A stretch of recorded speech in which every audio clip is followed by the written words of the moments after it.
Hello, I'm Ed Needham, editor of the fabulous literary magazine Strong Words, and this is my podcast, The 5 Rules of Writing. In each episode, I speak to a most excellent writer in a particular genre about how they do it. And if you'd like to know more about Strong Words, and specifically how to subscribe, go to www.strong-words.co.uk and you'll be whisked straight to the website.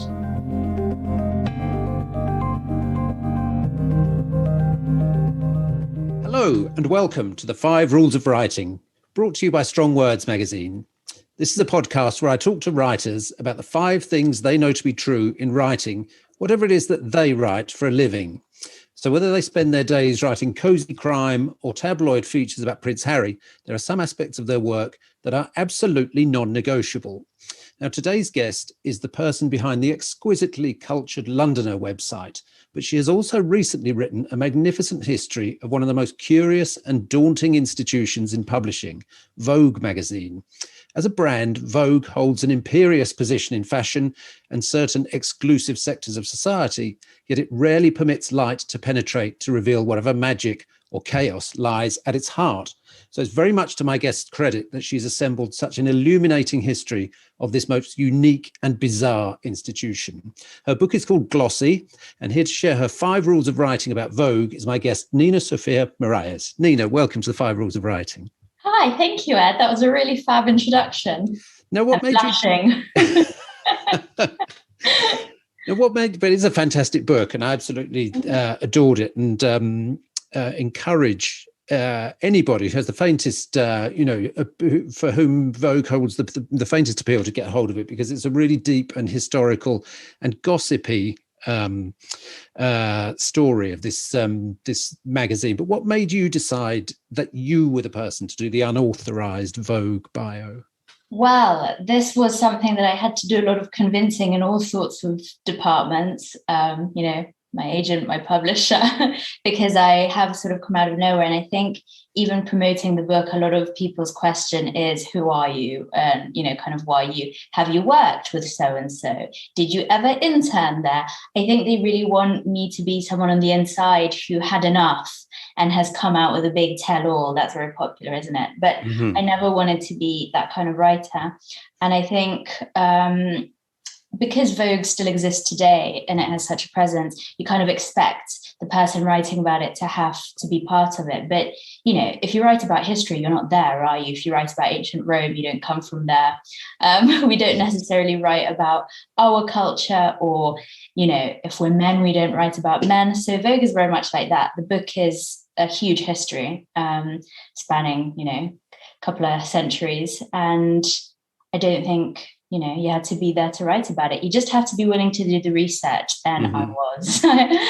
I mean, there is something a little bit intimidating about Vogue, isn't there? That sort of, if you sort of provoke it at your peril. And when I spoke to you for Strong Words, you mentioned how some other people who'd had the temerity to write about Vogue in the past have been swiftly contacted by the legal profession. Has your book caused them to make their displeasure unknown at all? Not in any obvious way. I know that they knew the book was coming out. I think that I know that I had a bunch of interviews set up with a number of staff that all got cancelled at the same time. So I suspect there was some kind of internal veto. Interviews are interesting anyway, because, you won't necessarily get what you want out of the person. But yeah, so they know of it. I think they sort of figured that ignoring it would be the best way to go about it. However, on social media, I have had some messages from people adjacent to Vogue making, sarcastic comments. So I thought that was pretty interesting, because they're sort of living up to that, nasty reputation they have, which seems not very cool or classy.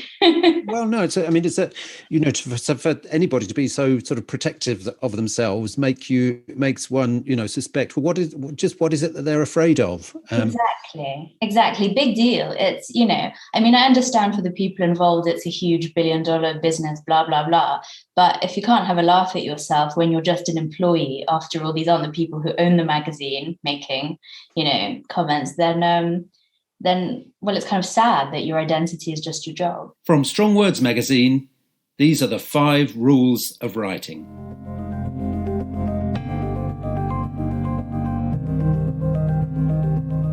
Okay, well, let's have a look at your 5 rules of writing about the, how you approach the great fortress of Vogue magazine. So your first rule is kind of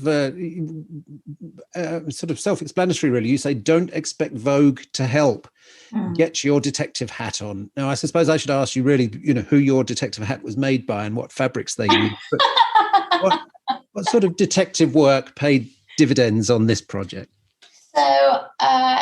So archives are wonderful, especially if you can find people who were involved and if they had other hobbies. So, for example, there was a business manager of Vogue in the 30s. He loved wine. So he wrote books about wine. But in writing about wine, you can't just talk about wine. He talks about his life, and a lot of other things filter through. So that kind of stuff, it feels like you are possibly wasting your time. But you have to nose it out, essentially, and try and corroborate it elsewhere if you can. I think also speaking to friends of people who were in Vogue can be really interesting, or family members. So there was one British editor who was there from the 60s to the 80s, Beatrix Miller. She was incredible, and she died, sadly, quite a while ago. But I was recently speaking to Roy Strong, who was a really close friend of hers, her nephew, people like that who were very much part of the same club, but not on the masthead.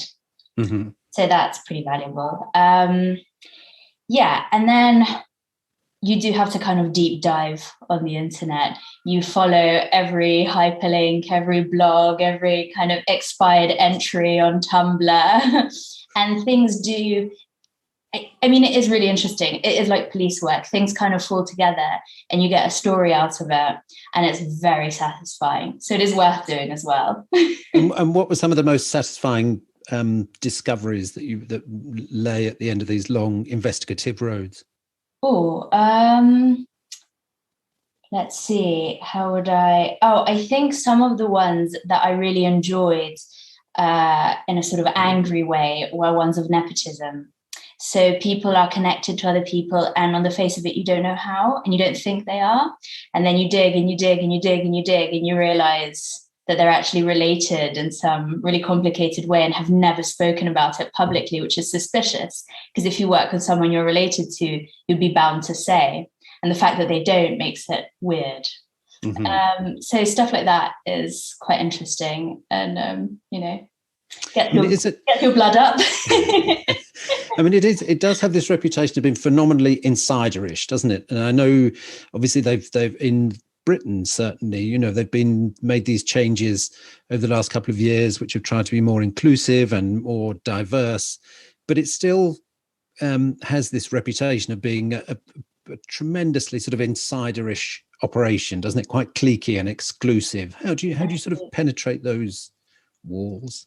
So one thing that I would say is that I don't think it's more inclusive and diverse at all. It is on the face of it, and the fact that he chooses models who look slightly different from other models in history. But essentially all he's done is follow the trend of the moment, which is exactly that. He's doing what everybody is doing everywhere. And it's the first time in history we've accepted that he's not groundbreaking in the sense that he invented this and he's pushing the envelope. He's just responding to society. And in terms of getting insider knowledge, I mean, again, because so much of the book is history, you can literally get inside people's heads with letters and diaries. And in that sense, you get a real, you really get under the skin of it. Mm-hmm. In terms of modern day, I would say, and I don't necessarily recommend this as a professional writing technique, but you have to kind of try and suss out the personalities, right? If you are this kind of person, and, some public figures we have a huge amount of information on, and you sort of have to try and make an educated guess, the same as you do with historical figures, mm-hmm. on how they might have been feeling or why they did things. It's a little bit more awkward because they're alive, and you obviously don't want to make some kind of vast sweeping statement, but it's about gathering the evidence, isn't it? Okay, and presumably you approached a number of people and asked for comments or an interview. What reaction did you get from them? Yes, I found that I gave up after a while because, so as I said, I had a number of things lined up and then they all kind of got cancelled. There were people who didn't want to talk or were very, very paranoid about talking. There was some older editors that I got introduced to through someone who did speak to me, and she was very supportive, but they were really on edge. And in the end, I thought, even if I do get an interview, chances are they're going to ask to take it back. And I didn't have that much time. Also, the comments people make. This is something really interesting about, writing about people and things that have happened. Like, you may be asking a question. So what happened around this event in, I don't know, say 1970s or whatever, but people won't necessarily remember that anyway. They'll tell you what they remember, but it might be completely irrelevant to what you're saying. So a classic example, I really loved this. I thought it was brilliant. I asked Roy Strong, because he was saying to me, I knew her Anna Wintour's father really well. And I said, what do you think of Anna Wintour? And, I'm expecting something about either her work or her personality. And he said, she's not very tall, is she? So no matter how you interview, people's recollections are still cloudy. And you have to navigate their personalities too. So that's quite hard. Okay. Now, your second rule is that general knowledge will get you a long way. Read widely. And a giant research project like this, how do you know what to read? Well, for this, I can't say that I read necessarily specifically. I mean, I did read for this, but much more targeted. But one of the key things about this book that I'm going to say straight away is that I had very, very little time to write it. I wanted 2 years. I ended up getting less than a year. And I agreed because I'm a new writer and I was so keen and so eager and so desperate.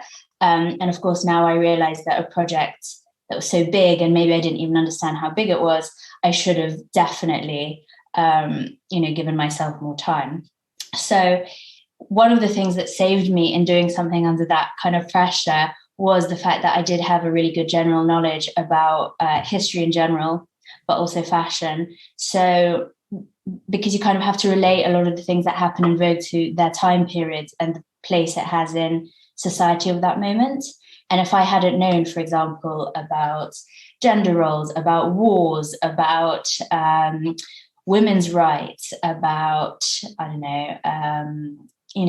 when designers were born and when certain fabrics entered the market, if I didn't have that kind of general knowledge, I would have never been able to write the book. I would have had to figure all of that out. Mm-hmm. And that would have been really difficult, because even some kind of vague reference points will help you a lot. If you know the basic facts about World War I, you can already have kind of a basis to work from. It's really, really difficult if you don't understand history overall. Yeah, I mean, this sort of distant past is, Vogue does go back a long way, doesn't it? End of the 19th century. And I think one of the strangest things about it, certainly its origins and possibly up to the Second World War, is that, it was very much associated with high society people, wasn't it? People who lived according to their own rules. This is a sort of social group who are, to the rest of the world, very strange, quite exotic. Their problems and priorities were of an entirely different order to most people's, to the extent that they sometimes appear kind of borderline mad. What sort of things helped you understand them better? Oh, well, I think a good knowledge of mad people in general.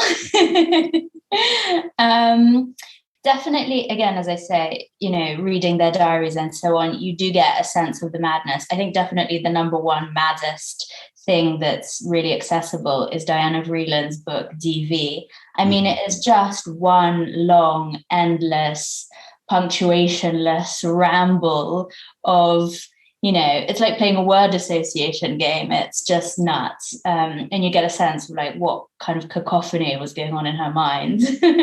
I think if you, again, general knowledge, as a child, I read tons of stuff about duchesses and princesses, and I was one of those really annoying girls.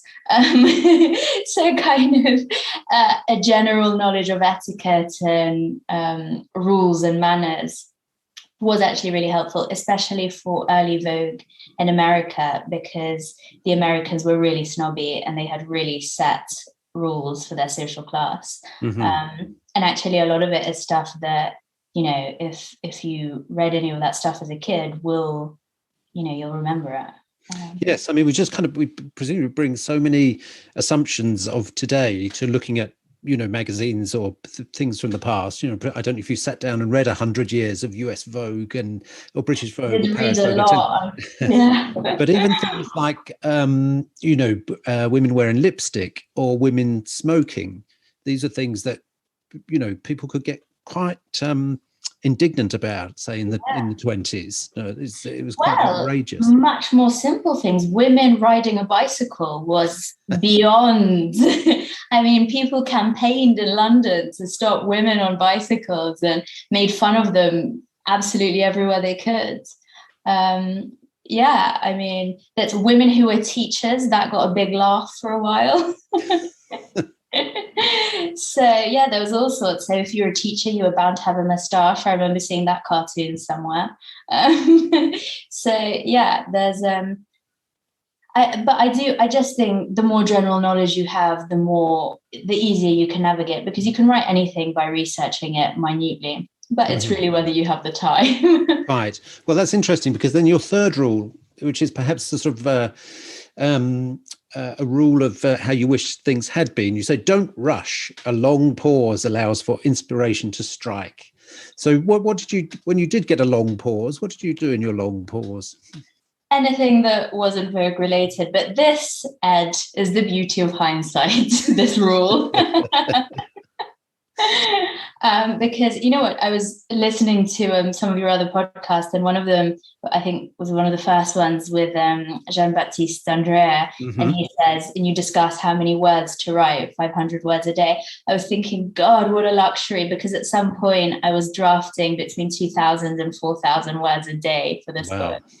So I'm not saying all of it was good immediately, but that's the kind of pace that I had to work at.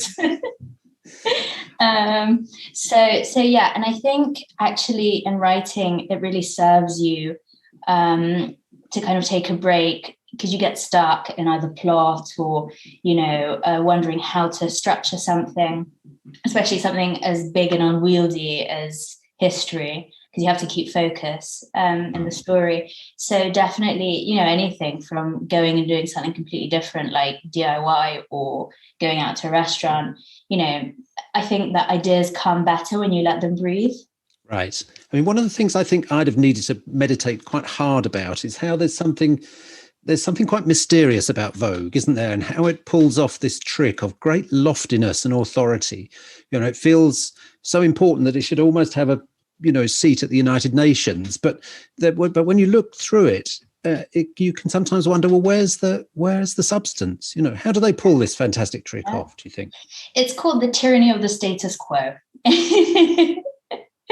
They kind of got a big position very quickly, because when it started, it was connected to a lot of important people. Those people died, but the kind of reputation, they sort of passed it on to, I always say, like, Vogue is infused with several people's, reputation that have long since passed. And that kind of continues. And then, as soon as you're big, you can start doing a lot of things. You can leave people out. You can be rude or cunning or calculating or mysterious. You can plot. You can get a lot of attention. And the other thing is that you can align yourself with other organizations that have a lot of authority. So Vogue actually aligns itself very often with governments. Which is why you think of it as so big that it could be in United Nations. The truth is that if you go through newspapers talking about Vogue, you will find very often that Vogue makes comments or appears in relation to certain things happening in politics, where its place is not, right? So that's, that kind of thing is quite significant. Okay. Good. Now, your fourth rule, you say, get offline. The internet is not the only tool out there. Now, this is shocking news to me. What else is there? Well, I think that people really want to do everything online now, and I find that unbearable. And I'm always trying to remind people that basically everything good is not online. Online is, the internet is sort of a bit of a tool, a bit of a shortcut. It's not only not the be all and end all, it's so minor in what you can do. And I don't really think it will help you write better. So that's one thing I'll say. But of course, libraries, archives, letters, diaries, most of the stuff is never going to be online, and you can't find out about it online either. So if you go to a library and you're looking for a book by someone, they could have written 10 other books that had been out of print since the 20s, and those books probably won't even be there if you Google them. Google doesn't actually have everything on it. It just has some stuff on it that people are interested in. The world is really big and it's existed for a long time, right? So, and especially if you want to write about something that other people haven't heard, that means it's probably not going to be on the internet. It's going to be somewhere that you have to dig it out and get covered in dust and,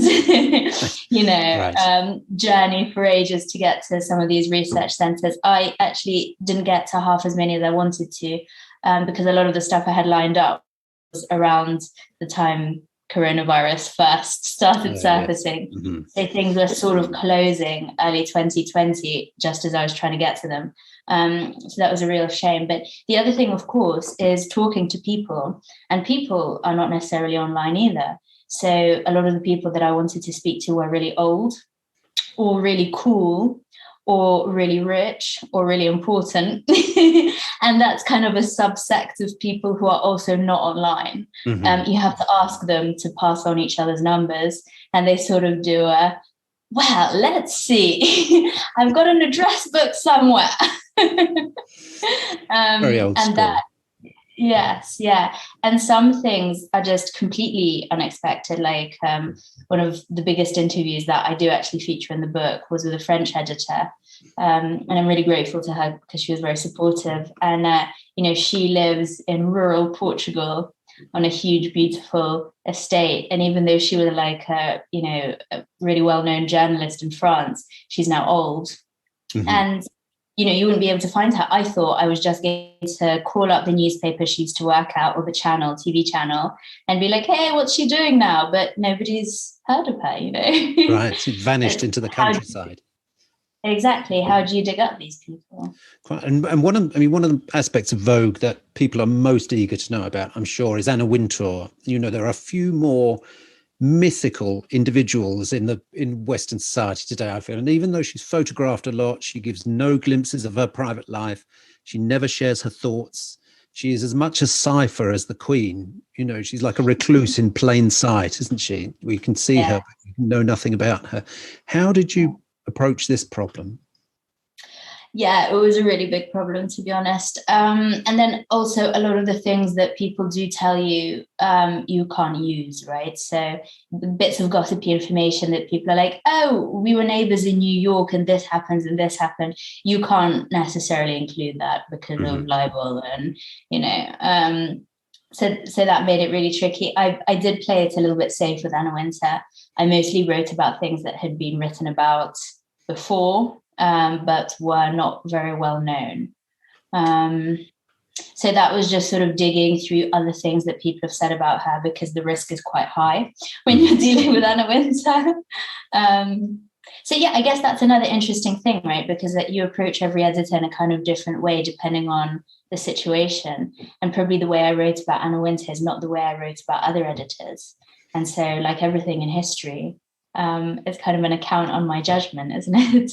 Right. I mean, it's a book which is still full of sort of magnificent, sort of gossipy anecdotes, though. I mean, I really liked some of these stories that you told about Condé Nast and his sort of early days running the magazine. The extent of his socializing, this almost forensic socializing. He had a whole team of secretaries to sort of monitor who he'd been to dinner with and who was who and who sat where and this kind of thing. And then this story about the two baths, that he kept in order to, one sizzling hot, the other one freezing cold, and he would jump out of one and into the other one just to energize himself and keep him awake to withstand this schedule of socializing that he'd lined up for himself. You're the second person this week to ask me about the baths, actually, so that was obviously a really good thing to include. Well, I do find myself thinking about it rather a lot, because then I think, well, did he have two baths in one bathroom, or did he have to go, from the upstairs exactly what the setup was. Oh, please do. He would have a bedroom with two adjoining bathrooms, one either side. So he'd have to go through the bedroom, presumably dripping wet, to get up one bath to get the other. Okay. And where did you find this? Was this in some long out of print biography, or? Yes, this was in an account of a manager who had worked for British Vogue, in the 30s as well, 40s, and I think he was there until the late 50s. So he was just doing one of these long rambling memoirs that are actually quite difficult to read, but if you know who he's talking about, it's quite interesting. Okay. And I also I really like the story of French Vogue during the war, and the Nazis desperately trying to get their hands on Paris Vogue so that they could show the world how German fashion was so much more superior to French fashion. And then when the French went to renew their license or the paperwork or whatever it is they had to do, the person wielding the rubber stamp, the person who said whether they could carry on in business or not, was a photographer who they had turned down many times. That must have really been embarrassing for the Vogue representative who went, his tail between his legs. Or maybe not. He probably went all hopeful, and then the door opened and there was this rejected photographer turned Nazi lieutenant to greet him. And I think he really got it handed to him. People obviously were very reserved back in those days, so his account of that is quite staid. But I think he got a bit abused. Okay, and your fifth rule is what's the point? Have a really good reason to be writing, and I think that is something that people should always bear in mind, whatever they're writing. Why am I doing this, and who is it for? But with Vogue, you kind of think, well, what is the point? In that both sort of fashion and magazines are these kind of slightly flibberty-gibbet things, coloured fabric and coloured paper. What was your really good reason? Well, here's the thing. Again, this is another hindsight one.